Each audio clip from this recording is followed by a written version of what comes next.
It's not secret that the Iranians support Assad, but now we've actually got some numbers on this. Run us through it.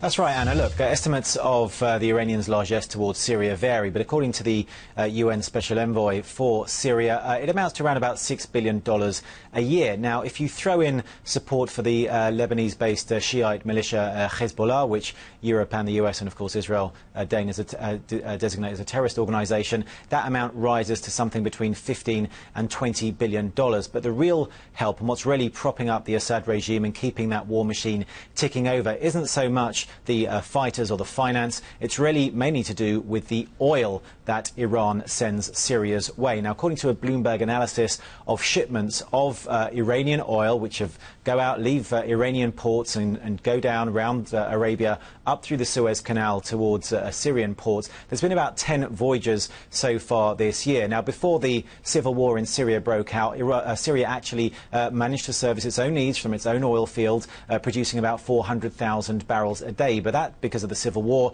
has gone down to about 20,000 barrels a day, so 5% of what it was. And Iran has very willingly plugged that gap. So those shipments have been coming in, about 10 so far this year, amounting to something like 10 million barrels a day. That's the estimate from the US Department of Energy. It's about 10 million barrels a day.